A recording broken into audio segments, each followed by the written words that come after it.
My name is Abdul Hamid Gunda from Philippines. I am a nurse by profession and I have been staying with Rizal in Nur Dersanis in Philippines for 5 years already since my first year in university. And for 5 months already I have been staying in Gaziantep, staying in Dersani, doing some observations of the Hizmet and giving English ders in Risali ders in English. My name is Adnan. I stay in Risale Nur Madrasa in Bursa.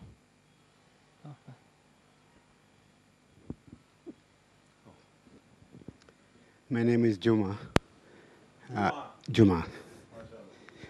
I was exposed to Risale Nur about 6 years ago when I was doing it part-time because I was lecturing in chemistry. I'm chemist by profession. So I did very little for the last 4 years, but I have retired now completely from teaching. So I work a little bit faster. Till now, And you are from, sir? Tanzania. Tanzania. Yes. So far I've published, I've finished translating about 3 books, Risale Nur books. One is a short stories, and the other one is Miracles of the Prophet Sallallahu Alaihi Wasallam, and the other one is guideline for youth, and a few other things are still in the pipeline. To what language? Swahili. Swahili. Yes. So you will do same language? Now, Quechua or Swahili? Chichua and Swahili. Swahili. But So- we're neighbors. Yeah, what's the population speaks Swahili? And in Tanzania, All, all over that part of the world. it's very big, and Swahili now is recognized as a lingua franca for Africa Union. They recognize it. I can tell you around 400 million people. What? 400 million. 400. Yes. Is it official language or just, spoken? It's second official language. Like, because I understand in Tanzania you speak, your official language is English or French? English. English. But Swahili is almost second language. Half of Mozambique also speaks Swahili. Up to Mozambique. Swahili, part of Sudan speaks Swahili. And some Middle Africa also, some countries speak Swahili. Yes. Even Malawi, they speak Swahili. Some part can. Kenya, Somalia, Burundi. We can say that it is a local language of Africa then. Almost, almost. So that's that. You're welcome. Thank you very Is it much. your first time to Istanbul? No, I passed here some years back, but very short time. I am Yunus Emre. I am from Istanbul. I am studying at Boğaziçi University in economics department, and I stay in medrese. Adem Köse. I'm from Bitlis is part of Turkey. I came from Brazil. We have been for 1 year there. My name is Ali. I came from Japan 10 years and I graduated Japanese literature. And My name is Salih Bayraktar. I am from Turkey, Şanlıurfa. I have been staying in Malawi for 10 months. I am here. Assalamu alaikum. My name is Murat Oğuz. I'm staying in Çorum, Turkey. And we have as a Çorum Jama one madrasa in Nigeria, Abuja. Therefore, sometimes I go to Nigeria and stay there. My name is Ibrahim Okşaş. I'm from Manisa and stay in medrese there. My name is Mehmet Sütlü. I am president of CARE Association. My name is Cezmi Yeniay. I'm from Sivas, but I live in Ankara, dealing with the service of Risale-i Nur together with foreign students. My name is Umarul Farooq. I am coming from India, Kerala, and I got my post-graduation from Jamia Markaz Saqafat Sunniya, and now the research scholar in Jamia Millia, New Delhi in management. And I came to know about Risale-i Nur after the seminar that is conducted under the leadership of you in Jamia Markaz. Assalamu alaikum. My name is Mohammed Reza. I am coming from Philippines. I am working for Risale-i Nur Institute of Philippines. I am Nuaiman. I am working as a research fellow at University of Hyderabad, India. My specialization is religion and media. And I came to know about Risale-i Nur sometime in 2008 through a seminar which was organized by Istanbul Science Foundation.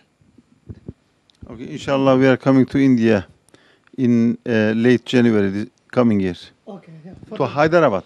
Yeah, sure. Not only India. Okay. Now, I think we will have around 1 hour. What would you like to read? Or will you leave upon me? Because I'm going to conduct this session. Do you have anything in mind? Or I have something in mind. No, it's not guidance. Guidance is from Allah, but I can, maybe that's better, yeah. Right. So I understand, most of you have been, reading and translating Risale-i Nur a bit. If I ask a question, who has completely read Risale-i Nur from A to Z? Say, if it is in English, English, Arabic, Arabic, collection. Abdul Halim? One time. How about you, Abdul Majid? Not yet. How far did you are through? Halfway or? Actually, I should say around the 25%. 25%. But inshallah, I'll be there, inshallah, I promise. You promise? Yeah, sure. Allah is shahid, Okay. How about you? Not yet. Not yet. Abdul Hamid? One time. Congratulations. MashaAllah. MashaAllah. How about you? About 45%. 45% you read. Juma, Brother Juma? Very little, about 15%. My next question will be, do you read by yourself to get your benefit, or you just want to read for translation? Sometime, for example, sitting, in a relaxed armchair and reading, some part for your own, benefit. Do you do that, practice? When I read it for the first time, translation was not in my mind. Pardon me? No, when I read it for the first time. When I read it for the first time, the idea of translation was not in mind. That idea of translation came little later. So it was like reading for ourselves. Do you read in English or in English? Arabic? English. How about you? And I read both version, Arabic version and English version. It is mostly for translation purpose.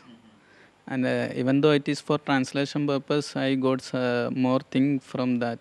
It is getting from Arabic. It is better than more getting in Arabic than in English, because the ayah and hadith is explicitly, completely given in the Arabic version.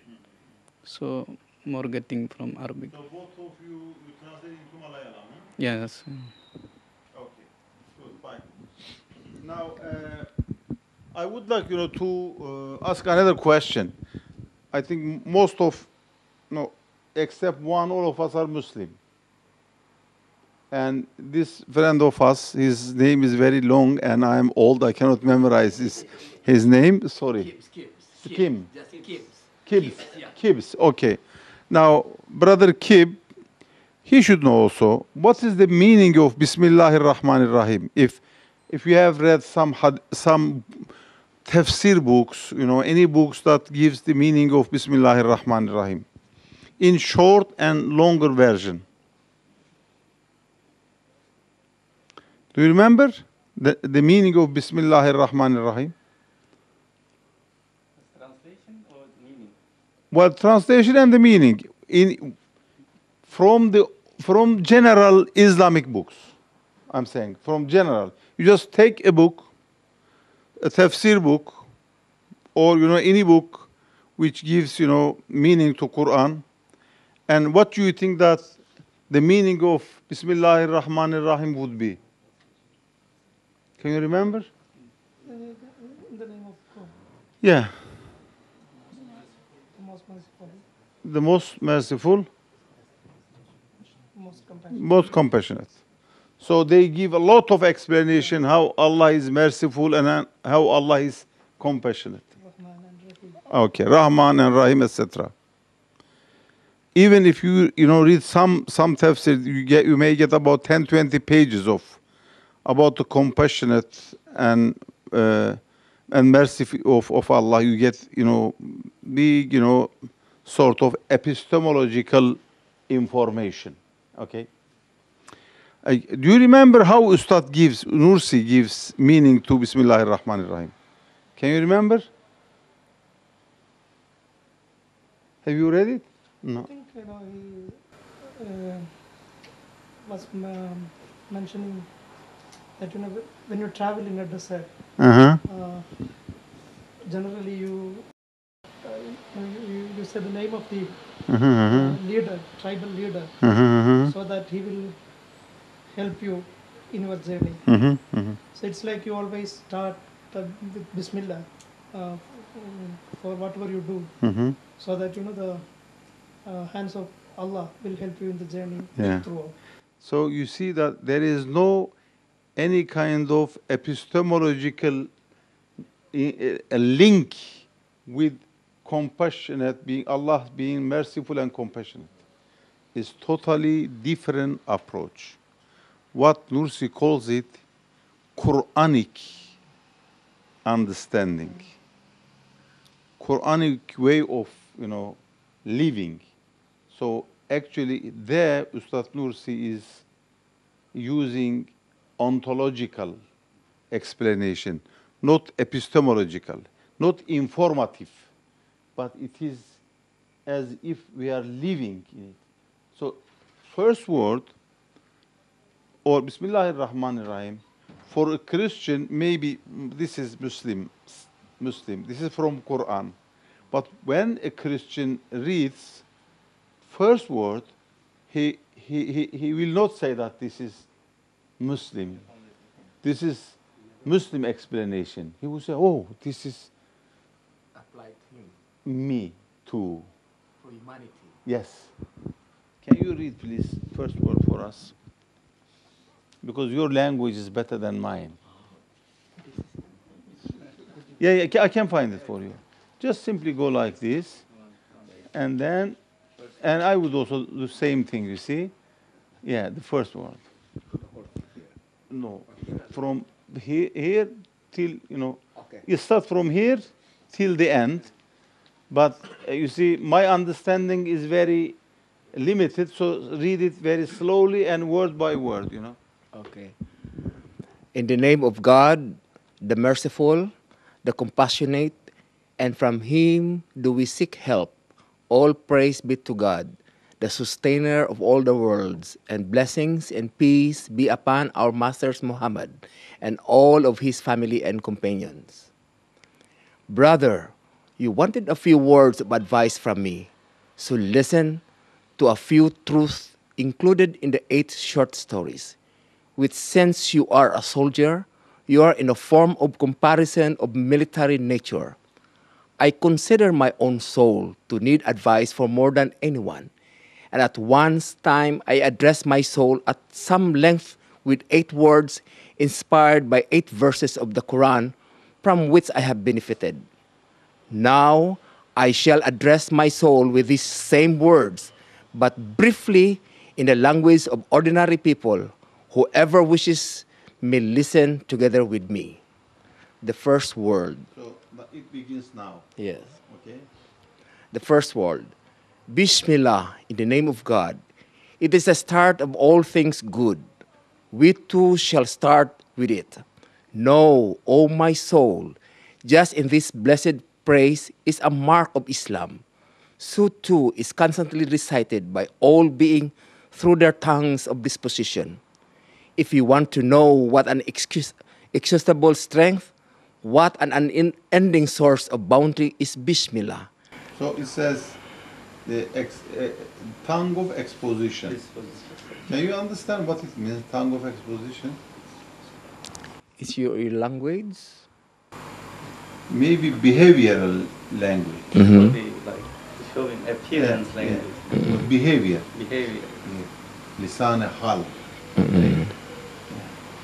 So, for example, a behavior language of a flower is different than behavior language of a bee. And it is different than behavior language of a cow. And you can, but when you look at apparent, it's different. But if you go in essence, you find that they are speaking the same language, behavior language.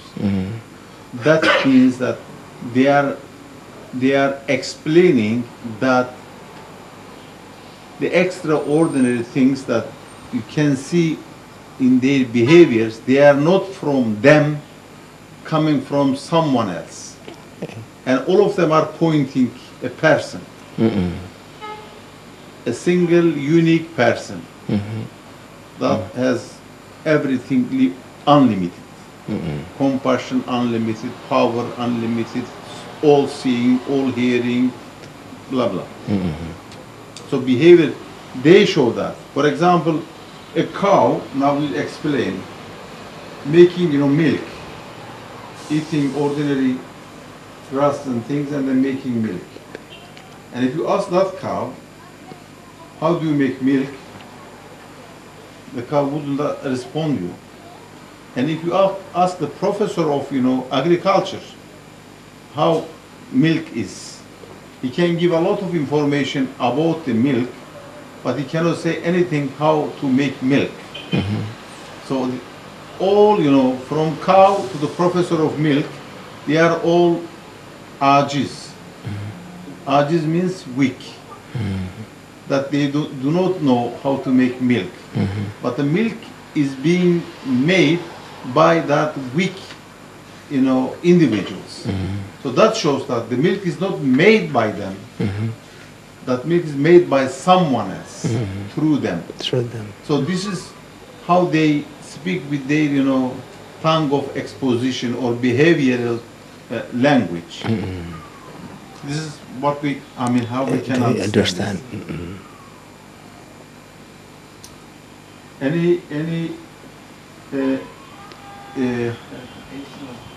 Anything you want to add or to ask any question? Here? Yeah, as we have, Abi was explained to us. He explained about tongue of disposition in this way. He said, we need water, but we have different ways of getting water. Like people, we need glass, and you put water and you drink. A tree also needs water, but you don't give glass. It's also different. You have to water. But we are the same. We are drinking water, but in a different manner, in a different way. And that's why he said they give you a language, a different disposition, different way. He said, everything is worshipping Allah, but in a different way. Not like people have different manner of worship. Also, everything has a different mode of worship, different times, different way, different modes. This is another way of explaining. Anything? Sometimes the tongue of disposition, even in translation, I think sometimes it's difficult to Yeah. to relate at first. When we say the tongue of disposition, there is really a lot of terses that we have conducted. Always, it has been asked to us, what Language. does it mean that everything supplicates Allah subhanahu wa ta'ala with the tongue of disposition? Sometimes if we are in the college, I always give the examples of sofa. This sofa is not talking to us right now, but it has something to tell us with its tongue of disposition. It tells us that come and sit on me. The refrigerator has also tongue of disposition, or the pulpit has also tongue of disposition. When we look at the pulpit, it doesn't tell us come and sleep on me or come and sit on me. The chair says come and sit on me, but the pulpit says put the books on me, not yourself. Do not sit on me. So everything has its own way of telling us something. And I think Ustad Bediüzzaman Said Nursi is saying everything in the universe with its own way is actually praising Allah subhanahu wa ta'ala with its own tongue of disposition. So what is really better here is that how are we going to interpret their tongue of disposition? Or are we capable of understanding their way of expressing their language? Okay. Before that, that's the reason why this morning, as when we try to ask someone to help us understand the terms of how Bediüzzaman operationally define the terms, definition of terms. Like for example, tongues of disposition, it will take time for me to really translate that into Bisaya unless I have to ask you, what do you mean by tongue of disposition? This is not because of the terms or the words that Nursi is using. No. Because of his way of interpreting. That's right. The things that happening around him. This is maybe what we can say, how he is actually repositioning the Quranic understanding and interpretation, which is being, distorted from its original to epistemological understanding. Now he is actually trying to reorient the understanding, the proper reading of Quran to its original course. This is what, when Quran it came first, it was understood like this. But later on, because of being, Quran being interpreted, it became sort of epistemological, accumulation. And it is far away from its original, because when Quran first came, it said, "Iqra bismi rabbika," read in the name of, your creator. And Prophet said, "I don't know how to read." And then he was asked again and again. So read the names and attributes of God being, expressed in the universe. So it became like that. So when we read now here, actually we are reformatting our mind how to read Quran. It is not, a simple thing. So as translators, you have to also reformat your mind. Whether you are Muslim or Christian, doesn't matter.